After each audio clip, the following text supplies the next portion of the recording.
Hari ini masih kita bicara di sekitar pribadi dan kepemimpinan dan karakter, panggilan, sosok seorang pemimpin yang berisi dari panggilan dan bagaimana memaksimalkan kepemimpinan itu. Lalu hari ini tentang destructive karakter.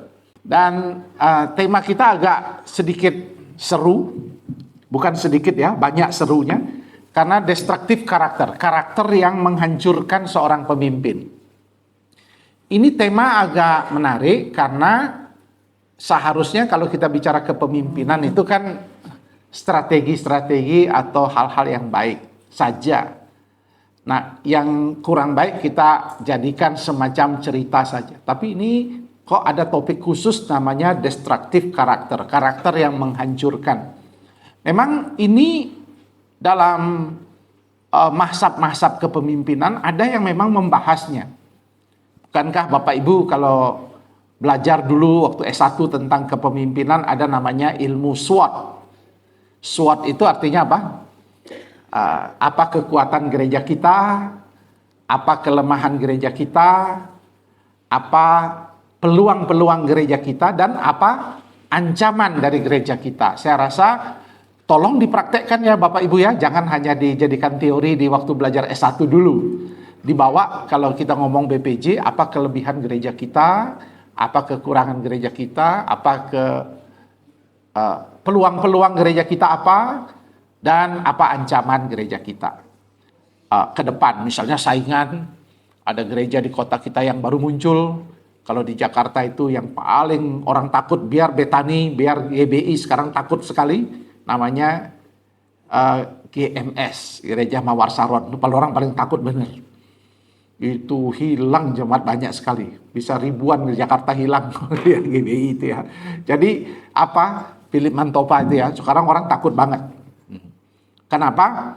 Karena memang begitulah tren di gereja kota, suka pindah-pindah dan tidak loyal seperti yang kita bayangkan dulu. Kalau dulu kita bilang sekali ke Maijil apa? Tetap ke Maijil. Sekarang tidak, Bapak Ibu.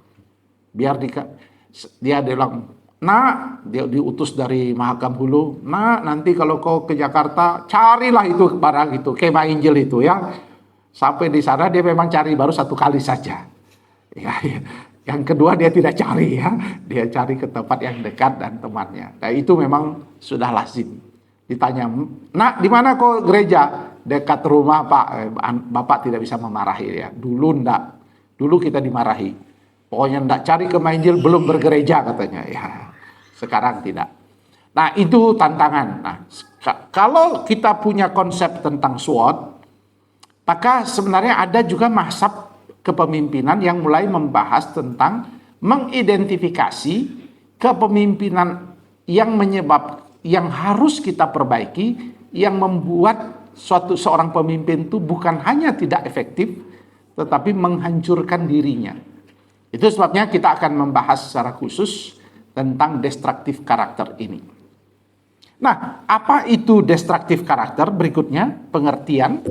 Tentu pengertiannya adalah perilaku seorang pemimpin yang dapat merusak atau menghancurkan orang lain, jemaat yang dipimpinnya, dan komunitas masyarakat yang lebih luas.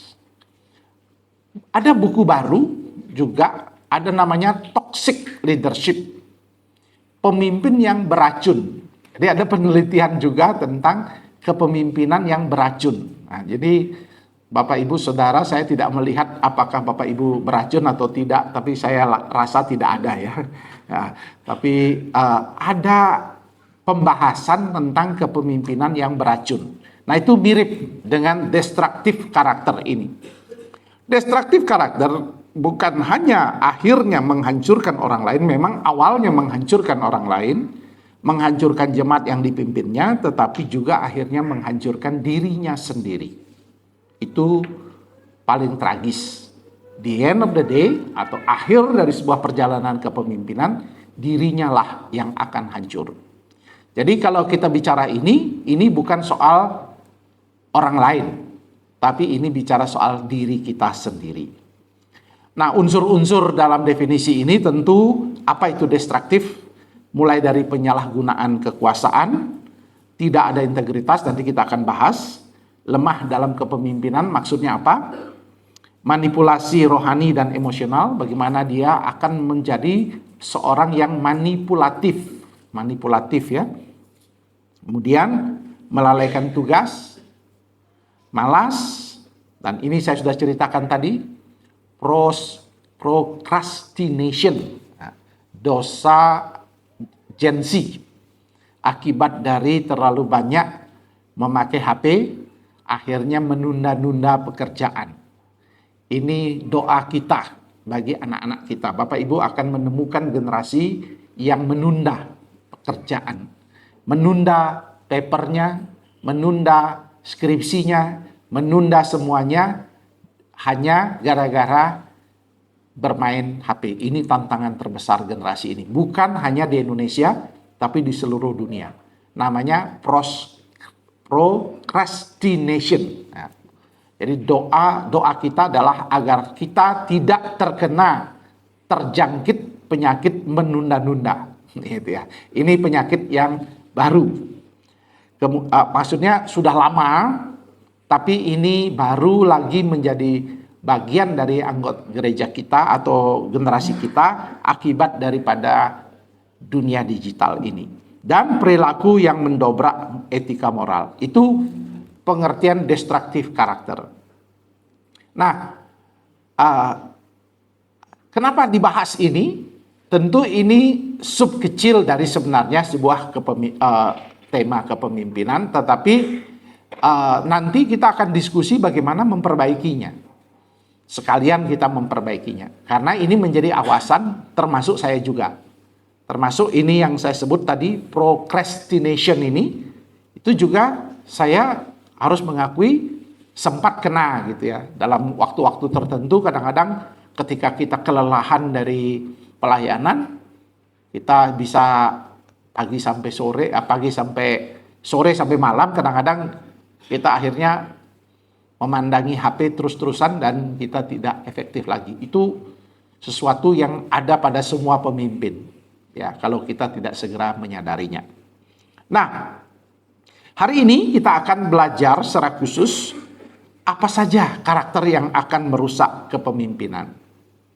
Yang pertama tentu dosa yang paling besar yang merusak kepemimpinan adalah sombong dan arogan. Itu yang sudah ya? Oh, sudah. Oke. Ini adalah perasaan superior sehingga sikapnya merendahkan orang lain dan tidak bisa menerima masukan. Jadi ini ada pada pemimpin. Ada pada pemimpin. Nah, ada namanya psychological leadership ya. Kepemimpinan berbasis psikologis.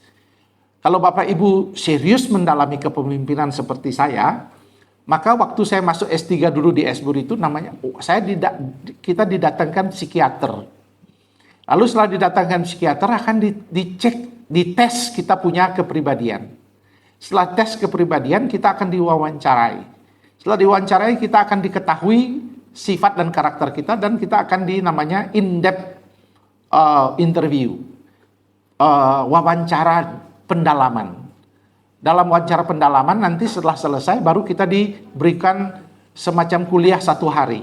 Lalu kita dipanggil satu-satu untuk menjelaskan, memverifikasi karakter kita. Jadi sampai segitu orang belajar kepemimpinan. Nah, kita tentu tidak sampai ke situ.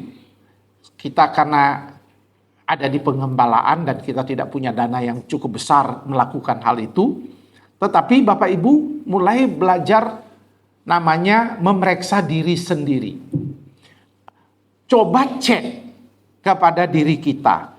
Bagaimana kalau ada orang memberi masukan sama kita? Kalau Bapak Ibu sakit dada kiri atau dada kanan, nah itu tanda-tandanya Bapak Ibu memiliki bibit-bibit arogansi. Ya, belum tentu arogan. Bibit-bibit ya gitu ya, bibit-bibit. Pak minta maaf.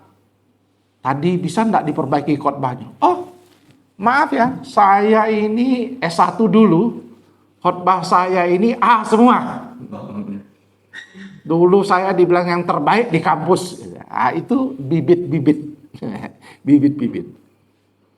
Ketika Bapak Ibu diberikan masukan, lalu Bapak Ibu mulai menolaknya, itu bibit. Bibit itulah yang Bapak Ibu harus evaluasi. Tapi ada juga yang diam.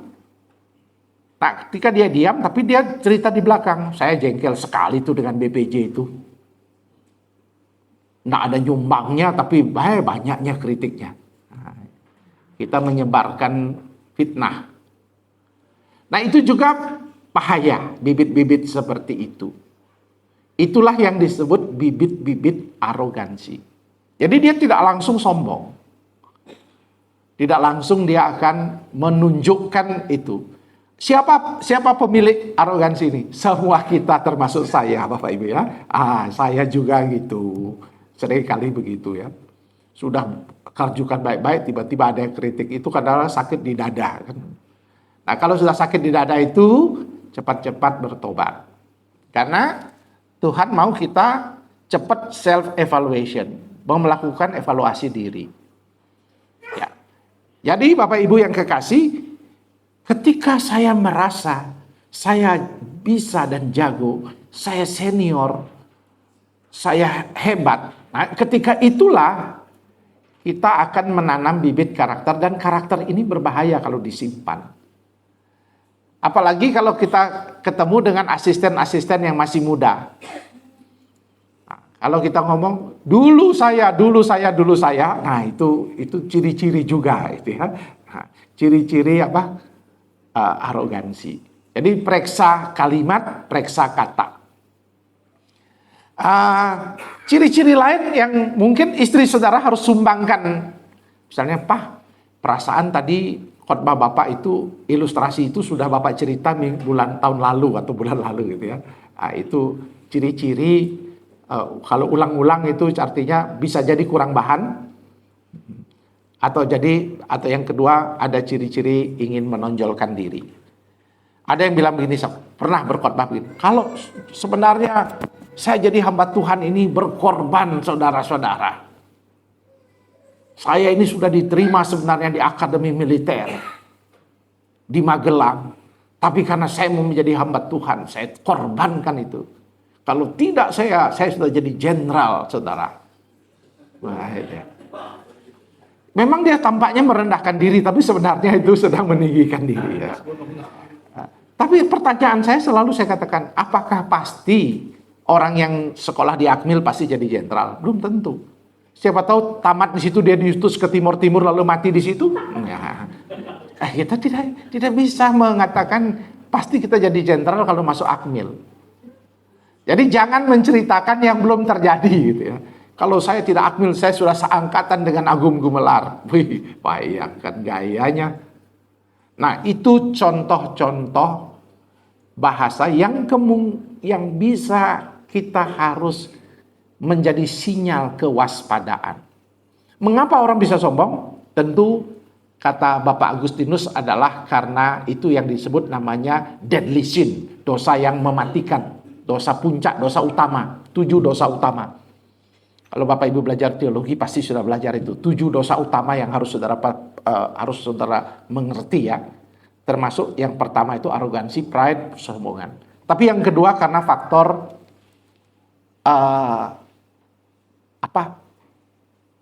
semacam pada waktu kecil ekstrim terlalu dimanja, ekstrim terlalu mendapat penghinaan. Jadi kedua itu, ekstrim itu bisa merusak psikologi saudara. Nah, inilah yang kita harus perbaiki. Jadi bapak-bapak, ibu-ibu, bersyukur sama Tuhan. Tuhan izinkan kita ada di sini untuk saya dan saudara belajar hati-hati dengan perilaku atau bibit-bibit kesombongan. Kemudian tentu yang kedua adalah tidak ada integritas. Nah, ketidakjujuran atau perilaku tidak etis yang merusak kepercayaan. Saya rasa ini tidak perlu lagi saya ulang. Tidak perlu saya ulang, integritas itu kan artinya walk the talk. Berjalan dengan apa yang kita jalani, apa yang kita omongi. Itu sebabnya kita dituntut lebih, kata Yakobus. Seorang guru atau seorang pengajar itu dituntut lebih. Karena dia ngomong masalahnya. Kalau jemaat kan nggak ngomong. Dia nggak pernah khotbah, jangan berselingkuh kan. Nggak pernah dia ngomong begitu kan. Tapi kita kan ngomongnya, jagalah kekudusan. Gitu ya. Nah itu masalahnya kita yang ngajar. Nah, maka kita harus walk the talk. Artinya berjalan, menjalani apa yang kita omongkan. Saya rasa itu bukan sesuatu yang saya perlu uraikan pengertiannya, tapi saya tetap meminta saudara mengevaluasi.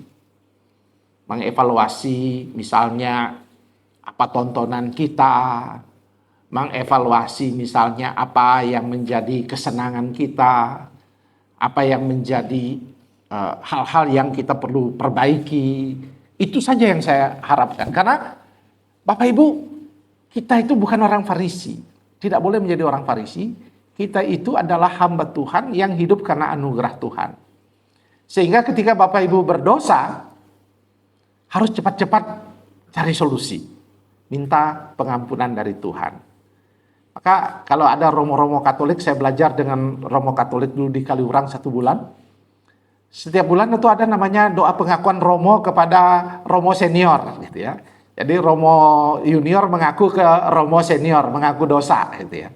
Sang romo, dulu saya masih muda, idealis sekali jadi pendeta. Masa sih pendeta berbuat dosa? Hah? Romo juga penuh dengan apa? Godaan katanya. Romo, pendeta semua penuh dengan godaan. Masa kan tidak, dia bilang. Kami berdebat. Saya dulu idealis banget dengan pemikiran bahwa kalau kita sudah pendeta tidak akan berbuat dosa. Tapi semakin matang, semakin sadar memang godaan semakin banyak, saudara. Ya itu ya. Jadi contohnya Romo bilang, orang misa itu, pakai rok mini itu penderitaan kata Romo. Bayangkan karena dia tidak menikah, saudara ya. Itu penderitaan sekali. Jadi dia ada solusi bahwa kita tidak bicara kesempurnaan, tapi kita bicara bagaimana kita berjuang untuk dipulihkan, menjadi selaras dengan Yesus. Itu yang harus ada di benak kita. Ya, ada di benak kita, di hidup kita sebagai pemimpin. Jangan merasa diri kita perfect, sempurna. Itu yang harus Bapak Ibu saudara-saudara evaluasi. Nah, terutama perilaku dalam kesenangan-kesenangan, hal-hal pribadi, cara berpikir kita, dan seterusnya. Integritas adalah hal yang penting. Yang ketiga adalah komunikasi yang lemah. Nah, ini juga menjadi masalah, ya. Kenapa? Karena tidak memiliki kemampuan menjelaskan dengan baik dan tidak berempati dapat menimbulkan kesalahpahaman serta konflik.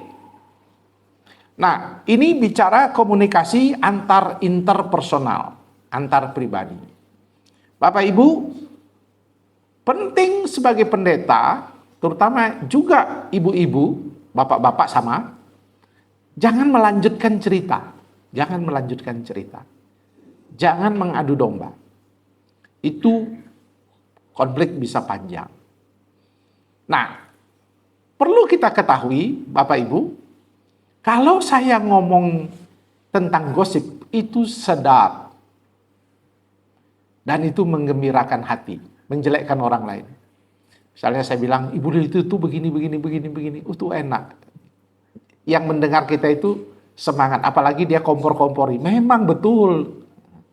Memang dia begitu. Wah, itu saya juga dibegitukan. Oh, bisa 2 jam, saudara. Masalahnya, setelah selesai cerita itu, kita sambung ke tempat lain. Itu masalah pengembalaan yang bisa berbahaya. Jadi, kalau kita mendengar, istilahnya gembala itu tempat penampungan, tempat sampah, dan segala-galanya. Pokoknya simpen saja. Apalagi urusan-urusan jemaat. Bu Gembala, tahu nggak itu? Jemaat itu. Banyaknya utangnya. Jangan cerita apa-apa. Datang dia, Bu, ibu diceritakan banyak utang. Jadi bisa berkelahi. Hati-hati. Ingat, komunikasi kita tidak boleh lemah. Jangankan ceritakan orang lain. Cerita tentang kita saja tidak boleh. Bapak Ibu jangan cerita. Terutama ibu-ibu ya.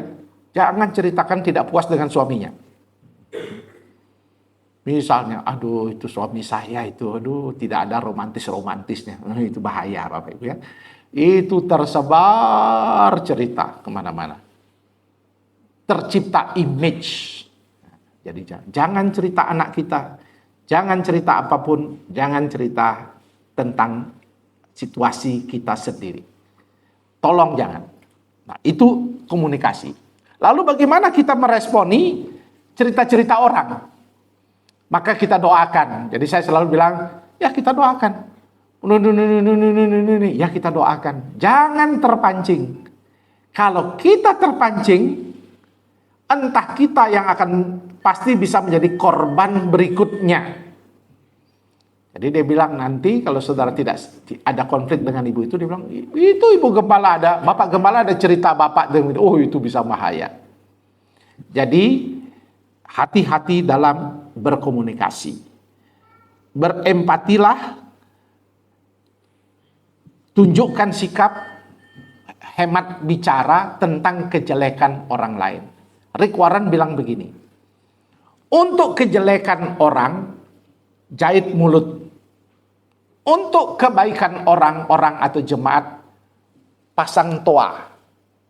Pasang toa itu apa artinya? Ceritakan. Dia rajin sekali, mendukung pelayanan, ceritakan. Tapi kalau kejelekan, jahit mulut kita. Oke, Bapak Ibu, ini nasihat untuk gembala muda. Ya, tolong jangan ceritakan orang. Tapi kalau dia baik, jangan tidak dipuji. Orang modern senang mendapat apresiasi. Jadi waktu kita khotbah, Rick Warren, kalau Bapak Ibu baca, kalau saya selalu jadi gembala muda tanya saya, Pak, saya mau jadi gembala. Apa yang harus saya lakukan? Baca bukunya Purpose Driven Church, Rick Warren. Baca satu kali, ulang nggak mengerti, ketiduran, balik ulang baca sampai ngerti. Itu Bapak Ibu akan bisa jadi gembala yang baik. Nah, salah satu dia bilang, waktu khotbah, dia bilang, gembala, usahakan ada apresiasi. Jangan langsung naik mimbar, langsung buka Alkitab. Saudara-saudara, hari ini kita akan belajar dari sini. Oh enggak, dia butuh sapaan dulu. Jadi Bapak Ibu bisa bilang, minggu ini saya berbahagia sekali. Ini cerita Rick Warren dalam bukunya ya. Saya berbahagia sekali. Karena minggu ini ada jemaat kita sakit. Saya kaget pada waktu saya ke rumah sakit. Ada jemaat kami, tim pembesukan, lebih dulu sampai daripada saya. Saya bangga dengan Bapak A yang begitu luar biasa memperhatikan jemaat. Mari kita beri tepuk tangan apresiasi. Wah, tepuk tangan. Seneng kan? Bahagia kan? Memberi apresiasi. Kata Rick Warren, jadi toa kalau jemaat berbuat baik.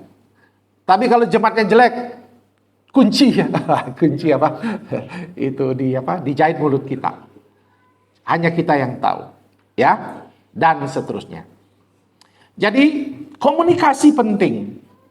Kemudian komunikasi itu juga harus seni komunikasi. Di samping besok tentang khotbah, seni meresponi. Ketika dia bicara, Bapak Ibu, jangan pernah menyaut-nyaut, menimpali, membelokkan, tidak tertarik. Itu jangan. Contoh, sementara dia cerita, saudara lihat jam, itu tidak sopan. Atau dia lagi bicara, telepon berdering, tunggu ya. Itu tidak sopan. Kalau Bapak Ibu mengatakan, Pak, saya boleh minta waktu Bapak, berarti Bapak Ibu gembala dengar. Jangan ada dering, langsung terima dan tidak sopan sekali. Atau Bapak Ibu mengalihkan tuh gini. Ini Pak, aduh saya ada masalah. Tuh saya ke Samarinda. Wih, bagaimana Samarinda sekarang? Rame nggak? Loh, ini orang cerita mau masalahnya rame, tanya Samarinda. Saya dengar rame sekali di Samarinda itu ya. Oh gitu. Enggak Pak, ini mau cerita ini. Ya lanjut. Terus waktu dia mau cerita, ada enggak? Saya dengar ada H&M nama Uniqlo sudah di sana ya. Ini padahal dia mau cerita tentang pergumulannya, kita suka mengalih-alihkan. Kita seperti kita tidak tertarik. Nah, itu tanda-tanda satu periode itu di gereja itu ya. Karena saudara tidak menunjukkan minat terhadap jemaat. Gitu. Ketika dia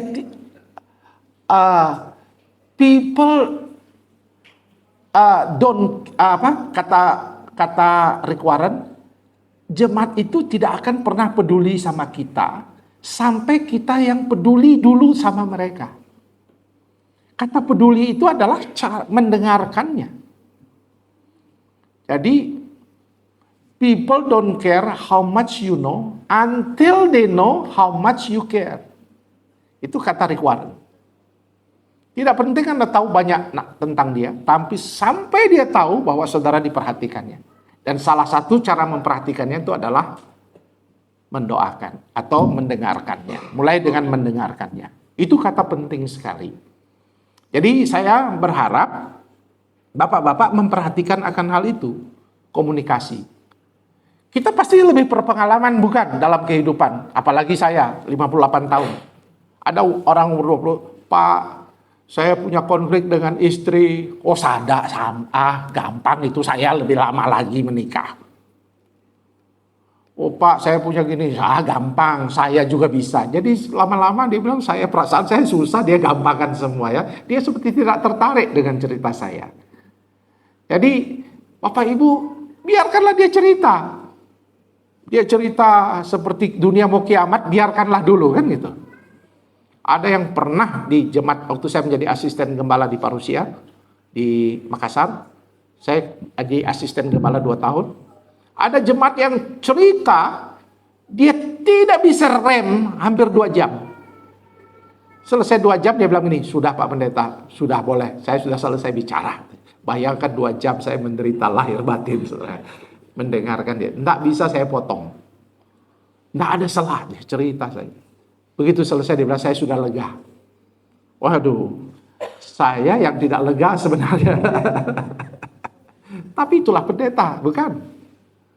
Makanya sekarang saya pakai cara setelah pengalaman itu saya bilang, Pak bisa bicara? Bisa, tapi maaf saya hanya punya waktu 1 jam. Bisa enggak dipercepat? Karena ingin cerita detail-detail itu kan susah ya. Soalnya istri, pasangan saya selingkuh Pak. Jam sekian dia berangkat ke ini naik Lion Air, wah, tidak perlu tahu, pokoknya yang penting itunya, intinya. Nah, itu penting. Jadi komunikasi yang lemah. Tolong Bapak Ibu evaluasi komunikasi. Kalau Bapak Ibu suka bocorkan diri, mulai sekarang katakan, Tuhan, aku tidak mau bocorkan rahasia orang. Kalau aku suka sambung-sambung cerita, Tuhan, saya mau berhenti. Tuhan, saya mau berempati mendengarkan. Dan saya mau mengucapkan sesuatu berkat. Pak, kalau memang ada masalah bagaimana? Memang dia, itu tadi saya katakan. Menjadi gembala is not personal business. Bukan bisnis pribadi. Ini jemaat. Berarti ada tua-tua gereja yang perlu kita ajak ngomong. Kalau ada masalah. Oke? Itu komunikasi. Nah, berikutnya, saya tidak mau panjang lebar juga nanti. Yang berikutnya, suka mengontrol dan manipulasi. Ini Bapak Ibu perhatikan, katanya, saya membaca buku tentang anak laki-laki atau anak perempuan yang pertama memang suka dominan. Anak di tengah, enggak. Tapi anak di bawah, di bungsu, enggak cukup mendominan. Nah, tentu tidak semua tren itu terjadi. Tetapi hati-hati dengan kebiasaan mengontrol. Dan Bapak Ibu ada gembala-gembala yang sepertinya dia suka ambil alih semua. Mengontrol atau taktik manipulatif. Kalau dia tidak dipenuhi keinginannya, dia akan melakukan segala cara sampai terpenuhi. Nah, itu sangat tidak baik sekali. Atau melakukan hal-hal yang sifatnya kekerasan. Itu juga sangat tidak baik. Jadi Bapak Ibu, jangan memperbudak jemaat dengan perbudakan rohani. Ada yang suka begitu. Sampai akhirnya, misalnya dia disuruh mengaku dosa. Ayo inner healing katanya. Inner healing, ngaku seluruh dosa. Nah setelah itu dia seperti menjadi orang yang dependen pada saudara. Hati-hati. Jangan tujuan kita supaya dia menjadi jinak dan taat sama saudara. Ingat, kita membuat jemaat taat kepada Yesus. Black Hebby katakan dalam ilmu kepemimpinan, leadership is about influencing people into God's agenda. Mempengaruhi orang supaya dia mencapai agendanya Tuhan terjadi dalam hidupnya. Jadi bukan agenda saya. Dia harus nampak seperti yang saya mau, tidak. Nampak seperti yang Tuhan mau. Itu yang harus kita. Dia bisa jatuh bangun. Dia bisa gagal dalam kehidupannya. Tapi kita memastikan bahwa kita tidak menggunakan manipulatif. Tentang memberi, tentang pengajaran, kita beritahu saja. Persuasif iya. Meyakinkan iya. Tapi memanipulasi tidak. Kemudian tidak ada empati, ini sama. Jadi tidak memiliki empati dan mengekspresikan apresiasi. Tolong Bapak Gembala, Ibu Gembala, belajar mengapresiasi ya. Belajar membilang terima kasih. Saya senang dulu di Bali, ada ibu-ibu. Setiap selesai khotbah dia selalu bilang begini, Pak terima kasih, khotbahnya luar biasa. Senang saya. Senang sekali, menghibur sekali. Tapi lama-lama saya penasaran, karena setiap saya khotbah dia selalu bilang begitu. Akhirnya satu ketika dalam acara-acara santai, saya tanya, Ibu, kok selalu bilang apa? Terima kasih, khotbahnya luar biasa. Terus dia bilang, iya Pak, karena saya diajarkan di asuransi begitu Pak. Jadi di asuransi diajarkan bilang terima kasih gitu. Aduh, jadi khotbah saya bagaimana? Kadang-kadang saya kantuk juga. Tapi karena dia kerja di asuransi dia tapi sedang betul kita dibuatnya bukan? Ya, terima kasih Pak. Tapi lama-lama tampak natural dia sebenarnya. Tapi dia katanya itu, satu kata yang harus dibuat di asuransi itu harus kata-kata luar biasa itu ya. Pokoknya Pak, apapun yang dia buat kita selalu apa? Pak, Bapak kerja di mana ini? Oh saya sopir Grab, luar biasa pengorbanan Bapak gitu ya. Padahal kerja di Grab ya. Karena supaya dapat gitu ya. Jadi dia memuji terus. Karena itu daya psikologis. Tetapi sebenarnya kita bisa pakai itu untuk kemuliaan Tuhan. Dalam arti ketulusan. Kita tidak berbohong. Empati. Kita tetap memuji. Memuji dan memuji orang. Karena memang Alkitab menganjurkan kita. Ya, untuk kita memuji. Kemudian yang berikutnya, tidak mau mendelegasikan tugas. Ini juga karakter yang bisa menghancurkan, ya, karakter yang bisa menghancurkan kita. Apa contoh kita tidak bisa mengendalikan tugas? Itu adalah mengambil alih semua pelayanan, dan inilah yang menyebabkan burnout. Banyak gembala burnout. Ciri-ciri burnout itu adalah menjadi sinis. Itu ciri-ciri orang burnout. Sinis terhadap kehidupan. Sehingga ketika ada yang memberi masukan, saudara tidak melihat akan ada solusi. Misalnya dia bilang nih, Pak Gembala, gini. Saya sudah coba, nggak bisa. Itu ciri-ciri saudara sedang capek. Burnout. Jadi menjadi sinis terhadap semua gagasan dan ide-ide. Sudah lemah. Sudah loyo menerima masukan. Nah, caranya bagaimana? Jangan ambil alih. Semua tugas bagi, dan bagi. Selalu saya bilang, keberhasilan seorang pemimpin adalah ketika dia berhasil menciptakan mentor-mentor, orang-orang yang dilayani menjadi lebih baik dari dia. Dan banyak orang terlibat dari pelayanan. Jangan ada gembala yang bilang begini, Pak, puji Tuhan Pak, waktu saya jadi gembala di situ banyak sekali jemaatnya. Tapi setelah dipindahkan, turun Pak. Turun jemaatnya. Waktu saya dulu banyak Pak. Dulu setelah saya pergi turun. Nah, jangan pamerkan itu Bapak Ibu ya. Dalam ilmu kepemimpinan Bapak Ibu sebenarnya gagal. Karena ketika saya pergi lalu jemaatnya turun, itu berarti kegagalan Bapak Ibu. Berarti Bapak Ibu hanya kerja sendiri selama ini. Mengandalkan persona pribadi. Charming kita pribadi. Maka seharusnya waktu saya tinggalkan STT Jeffrey, ternyata pemimpin berikutnya jauh lebih hebat. Nah, itu baru kepemimpinan. Minimal itu. Jadi gitu Bapak Ibu ya. Jangan nanti Pak Tepa habis jadi ketua sekretaris daerah,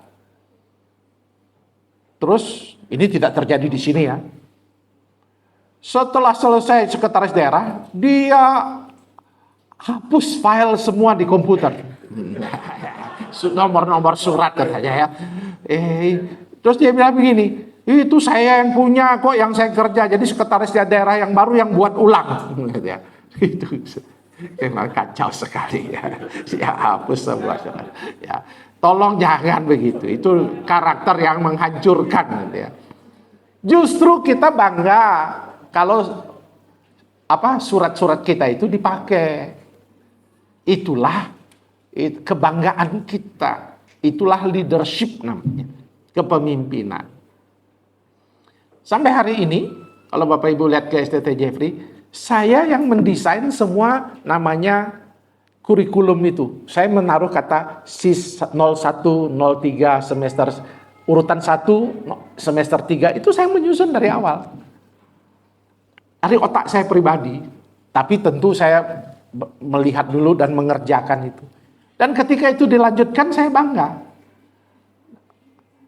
Ada buku namanya Metodologi Penelitian oleh STT Jeffrey. Itu sebenarnya saya yang nulis. Saya bilang sama Eki, kenapa kok tidak tulis nama saya? Terus, tapi saya bangga bahwa orang menggunakannya. Tidak saya hapus itu. Jadi kita harus bangga produk kita dipakai. Dan itu menyebabkan CV kita naik.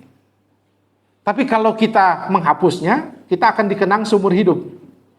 Itu setelah jadi sekretaris daerah, dia hapus semua file ya. Tapi Pak Tepa tidak. Jadi jangan itu ya Bapak Ibu ya. Jadi jangan dihapus ya. Gitu. Nah itu contoh kepemimpinan. Destruktif karakter mulai dari situ. Jadi setelah ada lagi itu, dia pandai sekali, ada satu hamba Tuhan, pandai sekali dia mencari donatur. Begitu dia pergi, dia bilang, dia teleponin semua donatur, tolong jangan sumbang lagi STT Jeffrey katanya. Aduh, kacau sekali kalau saya cerita, saya saudara tahu namanya. Tapi, aduh, gimana sih gitu? Kepemimpinan kan rusak nama dia. Itu contoh karakter yang destruktif ya. Saya pakai contoh-contoh orang untuk menggambarkan itu. Jadi kita harus berbagi diri. Karena prinsip kepemimpinan itu begini. Kalau saudara mengangkat orang, dia naik. Nah, saudara akan ikut naik. Itu ilmu hukum kepemimpinan.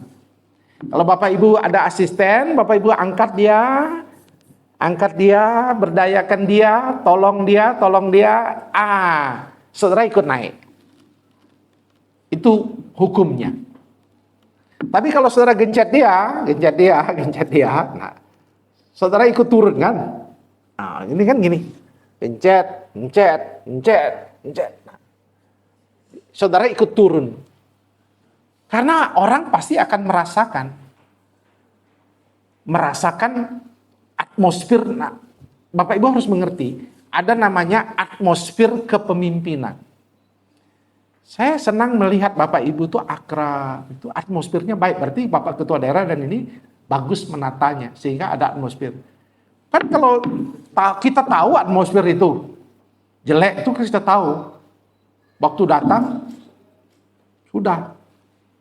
Tak ada yang berminat dengan ceramah, disuruh bertanya, tidak ada yang angkat tangan. Gitu ya. Pokoknya sudah mengerti katanya ya. Jelas gitu ya. Itu tanda-tanda atmosfer kita. Saya tidak tahu atmosfer ada masalah di sini. Saya tidak menyalahkan diri saya, tapi ada atmosfer namanya. Jadi kalau saudara menekan, itu atmosfernya terasa di jemaat. Jemaat tidak bisa mendefinisikan apa yang terjadi di kepemimpinan, tapi dia merasakan atmosfer itu.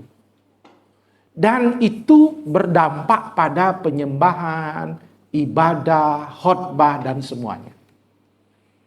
Terasa seperti sindiran. Jadi saudara suka menggenjat, jadi saudara akan bilang, ini perasaan asisten lagi khotbahin saya ini ya. Awas ya, minggu depan saya khotbahin lagi ya. Jadi atmosfernya balas dendam. Nah, itulah yang saya mau Bapak Ibu, karakter destruktif itu mulai muncul. Siapa yang harus mematahkan ini, lingkaran-lingkaran berbahaya ini? Kitalah pemimpin yang senior. Orang Jawa bilang sing waras ngalah. Yang waras ngalah. Yang tidak waras tidak usah ngalah. Yang waras ngalah. Karena di bawah tak berdaya. Namanya relasi kuasa. Dia tak berdaya memperbaiki situasi. Pemimpinlah yang memperbaiki situasi.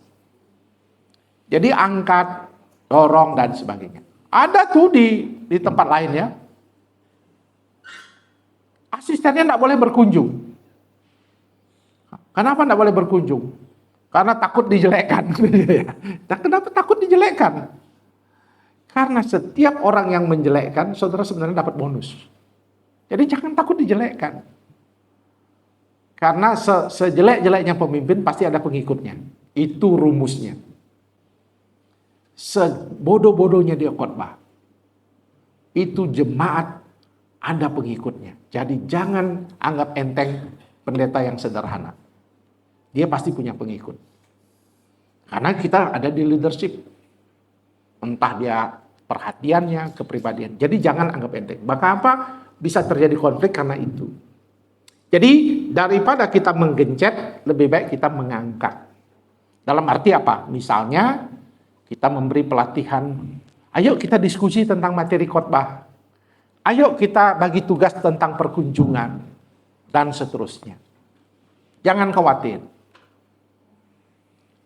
Jadi jangan khawatir, dia akan dapat berkat melebihi saudara. Percayalah, umumnya gembala senior yang lebih besar daripada asisten gitu ya.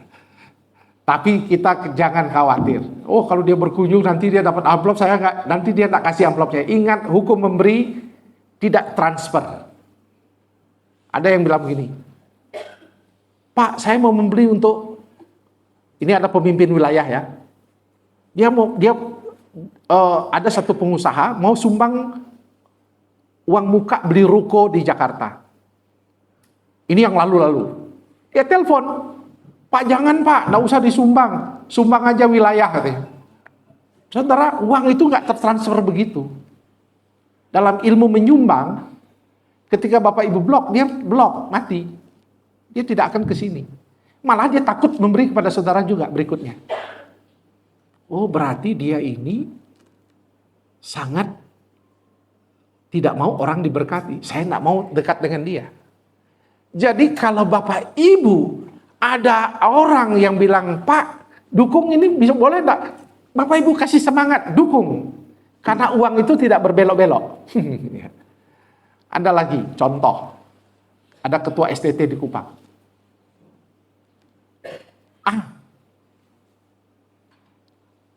Waktu dia jadi ketua, dia tidak senang dengan si B, dia stop.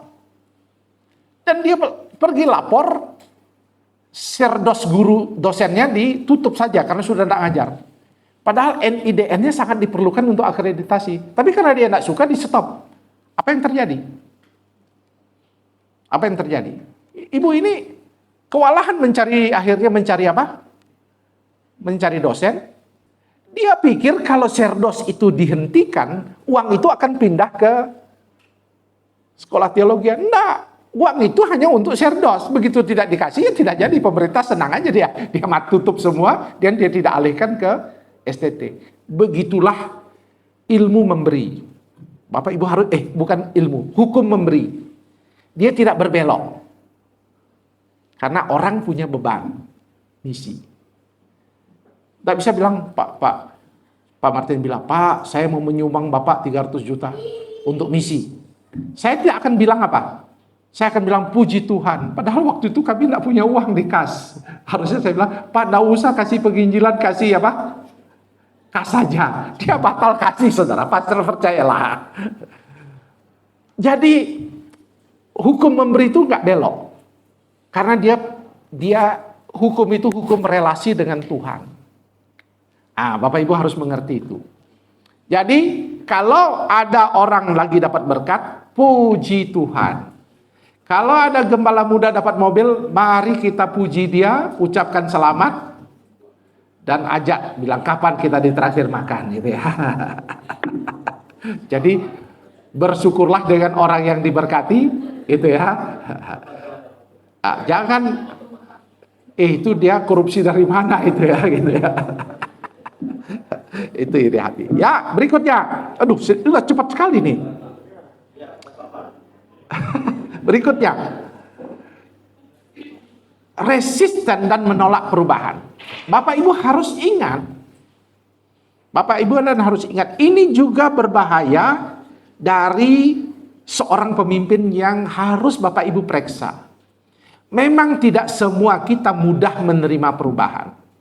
Orang yang adaptif dalam perubahan itu hanya sedikit, 20-30%. Orang lama berubah, majoritinya menunggu. Mayoritas daripada manusia itu menunggu melihat contoh berhasil enggak orang berubah. Dan juga ada bagian dari 20-30% juga menolak perubahan. Jadi saya minta Bapak Ibu memeriksa apakah Bapak Ibu menerima perubahan atau tidak, mudah menerima perubahan atau tidak. Nah, kalau tidak, Bapak Ibu tidak akan relevan nanti. Bahayanya di situ. Bapak Ibu kelihatan kuno.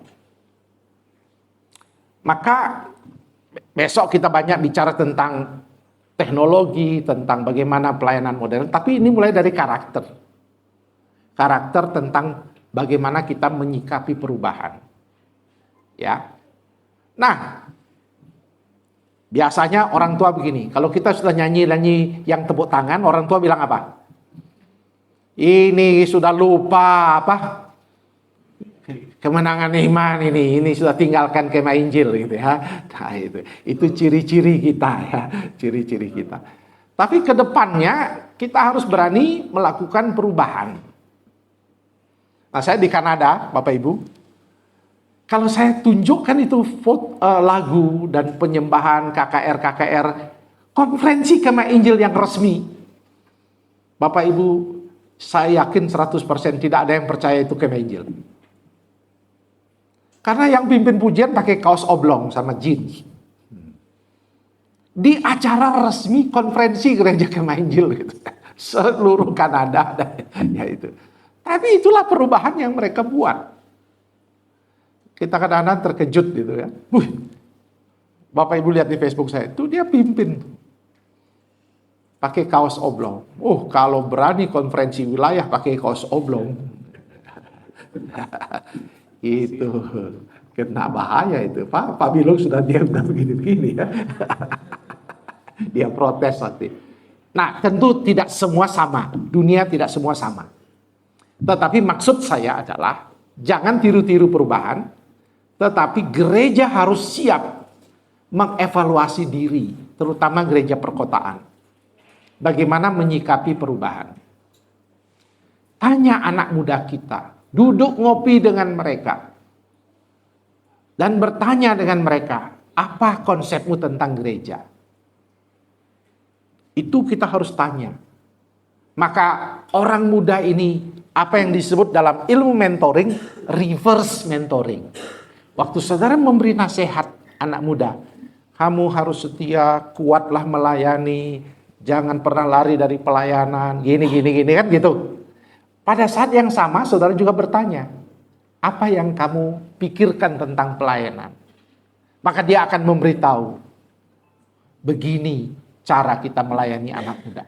Namanya reverse mentoring. Dibalik, mentor membalikkan mentor. Jadi saudara akan tanya, aduh siapa lagi namamu? Septianus. Nama YouTube-mu apa? Menyala lagi ya. Kita tanya dia, bagaimana cara membuat vlog dan semuanya. Dia yang melatih kita. Nah, itu namanya reverse mentoring. Itulah membuat kita jadi lebih mudah terus. Sehingga Bapak Ibu tidak akan pernah berpikir mundur. Karena setelah saudara menasihati orang, orang menasihati saudara juga. Itulah yang diperlukan di dunia modern saat ini. Saya biasa gitu. Duduk-duduk sama anak muda, tanya-tanya bagaimana gereja. Saya tanya, waktu datang ke rumah anak-anak teman saya, teman-teman anak saya, teman-teman anak saya datang ke rumah, suka habis kebaktian, dia datang ke rumah. Lalu saya tanya, siapa favorit pendeta favoritmu? Itu teknik pertanyaan seorang dosen, bukan? Tapi dalam bentuk biasa-biasa aja. Saya berharap-harap ada Daniel Ronda disebut Bapak Ibu ya. Tapi tidak ada. Tidak ada. Yang dia bilang siapa? Marcel. Siapa lagi tuh si Manjuntak siapa? Gideon. Debbie Basir. Loh. Ini saya tunggu, nggak ada Daniel Ronda satu pun ya. Minimal Yakob Tomatala pun tak ada ya. Nama-nama ini tak laku rupanya ya. Ini orang Kemah Injil yang tiap minggu ke Kemah Injil Bapak Ibu. Apa yang kita sedang terjadi di fenomena remaja kita? Berarti dia sedang dimuridkan oleh orang lain. Apakah kita marah? Nggak bisa. Jangan kau nonton itu ya, ajaran sesat. Dia tanya, di mana sesatnya Pak? Kita juga tidak bisa jawab ya. Tidak bisa jawab. Siapa yang bisa menghalangi orang nonton?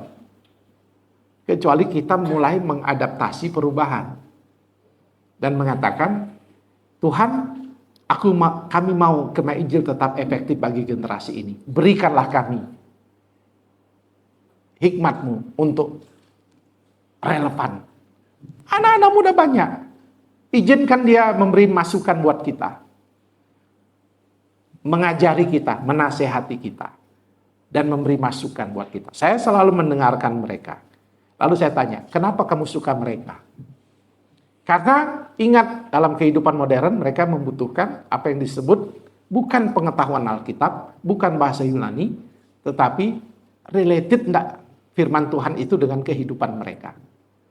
Berhubungan enggak firman Tuhan itu dengan masalah mereka. Itulah yang mereka cari di gereja. Ya, Bapak Ibu. Berikutnya, nah, resisten, favoritisme, dan bias. Itu hati-hati. Favoritisme mempertunjukkan perhatian sebagian akan menghasilkan perpecahan dan tidak adil. Jadi itu karakter sebenarnya menghancurkan. Tolong Bapak Ibu kalau salaman yang sama Bapak Ibu latih dengan ibu-ibu yang sederhana dengan bapak-bapak yang kaya, itu samakan. Ya Bapak Ibu. Jadi favoritisme dan bias. Nah itu bahaya sekali. Nah kemudian berikutnya yang saya senang mengabaikan pertumbuhan pribadi. Tolong Bapak Ibu periksa pertumbuhan pribadi. Mengabaikan ya pertumbuhan pribadi. Sudah ada? Sudah. Oke. Yang berikutnya tidak mampu menangani konflik. Nah ini juga. Kalau Bapak Ibu ada konflik, jangan, sekali lagi tadi sudah saya latih terutama cara ngomong. jangan menciptakan image apapun tentang orang yang lagi konflik. Kalau lagi konflik, usahakan kita sedang memfasilitasi pertemuan itu. Dan jangan kita yang langsung menjadi cari jawabannya. Nah, ini contoh mengabaikan pertemuan pribadi itu sangat fatal. Jadi saya bersyukur sama Tuhan, waktu saya jadi gembala muda, setelah Pak Enos, lalu saya pindah ke Ubud, ada namanya Pak Roger Lewis, misi CMA. Dan dia mengajar saya tuh prinsip-prinsip pengembalaan yang luar biasa. Contoh, dia bilang, Daniel, ini saya kasih kamu tape. Dulu zamannya kaset-kaset itu. Saya tanya, apa maksudnya Pak? Kamu kalau jadi pengkhotbah harus dengar khotbah. Oh, pengkhotbah dengar khotbah, saya ingat. Jadi prinsip itu yang kita harus kembangkan. Kalau Bapak Ibu mau menjadi pengkhotbah yang baik, dengar khotbah. Dan bersyukur sekarang YouTube sudah hebat, sangat menolong kita. Ya, itu. Dan ChatGPT juga yang membuat gembala malas buat khotbah. Ya, itu juga berbahaya ya. Nanti kita akan belajar besok ya. Ada yang sudah tahu, ada yang belum tahu apa itu ChatGPT. Nanti kita bongkar rahasianya ya. Jadi di sini Bapak Ibu ada yang namanya logo begini. Nggak tahu nih bagaimana caranya ya mempertunjukkan ya. Lalu kita ketik apa saja. Tolong ketikkan, buatkan outline sermon khotbah, outline khotbah, lepaskan umatku pergi karena besok bulan misi. Keluar jawabannya saudara ya. Lalu kita bilang terima kasih, sama-sama jawabannya ya. Kayak kita ngomong sama manusia. Nah, itu kalau di Google namanya Gemini. Dan Microsoft namanya Copilot. Itu banyak sekali. Nah, Bapak Ibu, hati-hati ya gembala, hati-hati gembala muda. Gembala tua tidak tahu. Gembala muda tahu ini barang ini. Dia mengapa asisten gembala hebat-hebat khotbahnya. Pak asisten ini rapi 3 poinnya, ternyata ChatGPT ya. Ada yang buatkan khotbahnya ya. Jadi Pak Gembala ini putar mandir khotbah ya. Nah itu besok. Ya, ini gara-gara ChatGPT ya. Tolong hati-hati dengan ChatGPT, ada integritas. Nah, kemudian terakhir, cara memperbaiki karakter buruk kita itu apa? Maka lakukanlah yang dinamakan refleksi pribadi. Kalau Bapak Ibu belajar ilmu kepemimpinan, maka penting sekali itu namanya refleksi pribadi. Pagi sebelum kerja, malam sebelum tidur, lakukanlah refleksi apa yang terjadi pada hari ini. Latihannya begitu. Tuhan, pelajaran apa hari ini? Kegagalan apa hari ini? Itu penting. Ngomong dengan diri sendiri, itu namanya refleksi. Kemudian membantu menjadi dewasa rohani, wajib turun membantu kalau ada perilaku-perilaku buruk. Itu saya suruh mentoring. Kemudian kita dalam mencegah perilaku buruk, saya berharap saudara juga belajar menaati aturan dan kode etik. Ingat, anak muda sekarang, Bapak Ibu, mereka senang ke gereja dan dengar khotbah, tapi mereka punya etika sendiri. Itu makanya Pak Bilung akan bingung. Pak Bilung akan bingung. Dia tes gaya lama. Tes gaya lama itu begini. Kamu mau melayani cari uang atau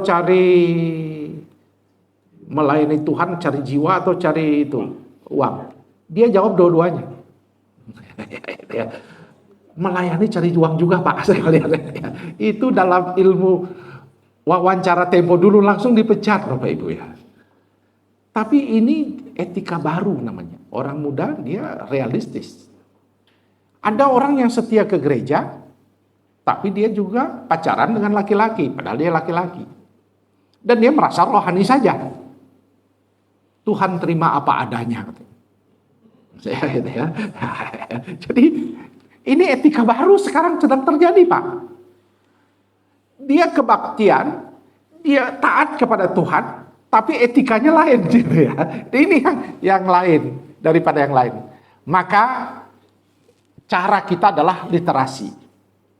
Cara kita adalah memberitahu bagaimana etika-etika konvensional itu dilatih. Misalnya ketika saya melayani, ingat uang penting, tapi ini lebih utama dan seterusnya. Kita buatkan pengajaran untuk mereka. Karena mereka punya konsep yang berbeda tentang etika dan sebagainya. Anak saya bungsu, setelah selesai COVID saya tanya, dia tinggal di Makassar. Kamu ke gereja tadi? Tidak, Pak. Saya online. Ini sudah lewat pandemi, kenapa online? Kan Papa yang khotbah bilang online dan hadir sama saja di hadapan Tuhan. Ini saya juga mati kutu jawabannya, saudara. Anak muda sekarang dia akan bertanya, Bapak bilang waktu pandemi online diterima Tuhan, sekarang online tidak diterima Tuhan, bagaimana ini? Jadi ini yang akhirnya kita perlu literasi, menjelaskan dengan penuh kesabaran, karena dia punya etika baru namanya. Jadi Bapak Ibu harus mengerti itu. Oleh sebab itu jangan berkhotbah. Nanti besok kita akan bahas, tapi sekarang saya kasih tahu. Saudara-saudara, tahukah saudara harus beriman seperti Abraham? Dia tidak tahu siapa itu Abraham. Karena banyak orang jemaat sekarang buta huruf dengan Alkitab. Ini tantangan terbesar. Baik, itu saja yang saya ingin sampaikan. Jadi dalam pembahasan kepemimpinan, destructive karakter itu harus menjadi perhatian kita dan kita cepat perbaiki. Kasih tahu orang, dan kalau ada orang kasih tahu kita, cepat kita perbaiki. Jangan biarkan dan jangan mendenial atau menyangkalnya. Jangan sangkali. Kemarin saya juga duduk di Sentani. Minggu lalu saya ada di Sentani, Jayapura. Pak, saya minta Bapak Ketua Umum ini, kalau bisa jangan pilih-pilih perkunjungan. Kami juga yang sederhana ini harus dikunjungi oleh ketua. Jangan di Jayapura saja yang basah-basah gitu ya. Saudara marah atau tidak? Tidak usah marah. Sebab kalau marah, saya sudah kunjungi ke Sentani sampai ke tempat banjir dan semua. Tapi saya tidak perlu marah, saya tidak perlu defense. Saya katakan terima kasih masukannya. Itu tekniknya. Jadi itu. Jadi harus saudara belajar untuk oke. Mungkin itu tidak benar, tapi izinkan saya untuk jangan self defense dulu, hanya berkata terima kasih. Kalau ada kesempatan untuk bercerita, ceritakan dengan gaya begini. Jangan bilang begini, Pak, bukan saya mau membela diri. Bukan saya mau ini. Jangan, enggak usah. Ya Pak, benar. Lain kali saya pasti akan kunjungi. Memang saya sudah kunjungi 2 tahun lalu waktu mereka mengandalkan banjir. Tapi saya perlu ulang lagi. Sederhana. Dia senang, saya senang. Dia tahu informasi. Jangan bilang gini, terima kasih Pak, tapi asal Bapak tahu saja. Asal Bapak tahu saja, saya itu namanya defense. Itu teknik destruktif. Kita menang dengan jemaat tidak ada gunanya, dia lari. Untuk apa? Itu saja. Terus kalah bertengkar juga tidak apa-apa. Karena harga diri kita disalib Yesus Kristus, saya bilang. Itu aja harga diri kita. Yesus yang tersalib, dia yang akan meninggikan kita, bukan manusia. Nah, itu ya Bapak Ibu, destruktif karakter. Tuhan memberkati. Shalom.